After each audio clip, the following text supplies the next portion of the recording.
पाटलांचं नाव देण्याची याचिका फेटाळली। विमानतळाबाबत निर्णय देणे अधिकारामध्ये बसत नाही, मुंबई उच्च न्यायालयानं स्पष्ट केली भूमिका।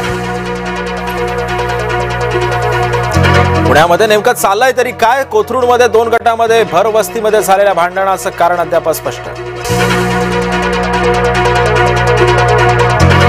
जहाल इस्लामवादी नेता जोहरान ममदानी निवडणुकीमध्ये विजयी। युगांडामध्ये जन्मलेला जोहरान ममदानी मोदींच्या विरोधासाठी चर्चेत। ट्रम्प यांचा विरोध असून सुद्धा ममदानी न्यूयॉर्कचे महापौर।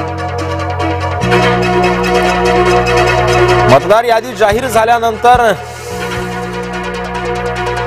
न्यायालयाचा हस्तक्षेप अशक्य। यादी जाहीर झाल्यानंतर हस्तक्षेप सांभाळला जाणार नाही।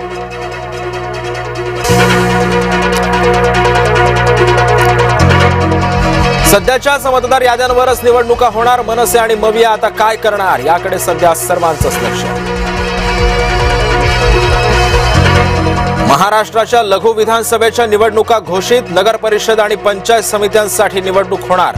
2 डिसेंबरला मतदान तर 3 डिसेंबरला निकाल जाहीर होणार।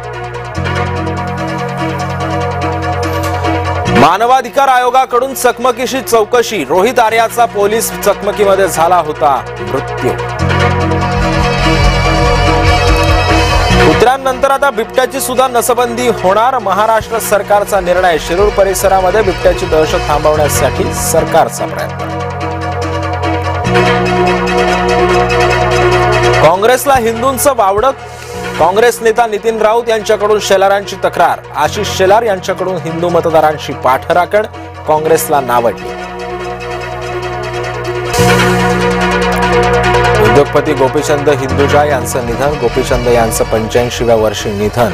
हिंदुजा उद्योग समूहाचे होते अध्यक्ष।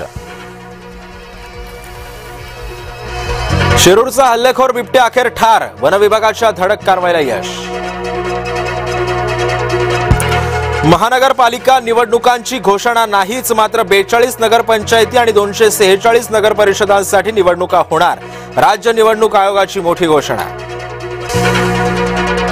राज ठाकरेंची निवडणूक आयोगावर टीका। मतदार यादीतील घोळावर निवडणूक आयोगाचं उत्तर नाही। निवडणूक आयोग सत्ताधाऱ्यांच्या हातचं भावलं। राज ठाकरेंचं ट्विट। दुबार मतदारांची निवडणूक आयोगाकडून दखल। दुबार मतदारांच्या नावापुढे डबल स्टार चिन्ह असेल। दुबार मतदार एकाच ठिकाणी मतदान करता येते। आशिष शेलारांची धाडसी भूमिका। शेलारांची पत्रकार परिषद म्हणजे सरकारचीच विकेट। शेलारांचं कौतुक करत रोहित पवारांची भाजपला कोपरखाई। गुलमर्ग सोनमर्ग भागामध्ये हिमवृष्टी। कुपवाडा आणि नियंत्रण रेषेच्या उंच भागात सुद्धा बर्फवृष्टी। पाकिस्तानच्या हरीस रौफवर 2 सामन्यांची बंदी। आशिया चषकातील वादग्रस्त वर्तन रौफला भोवलं। सूर्यकुमार यादव बुमराला सुद्धा आर्थिक दंड। आशिया चषक प्रकरणी आयसीसीची मोठी कारवाई। महाराष्ट्र केसरी सिकंदर शेखला जामीन मंजूर। पंजाबमधील शस्त्र तस्करी प्रकरणी झाली होती अटक। सिकंदर शेख सह 4 जणांना झाली होती अटक। सिकंदर शेखला जामीन तर इतर 3 जामीन कोर्टाने नाकारला।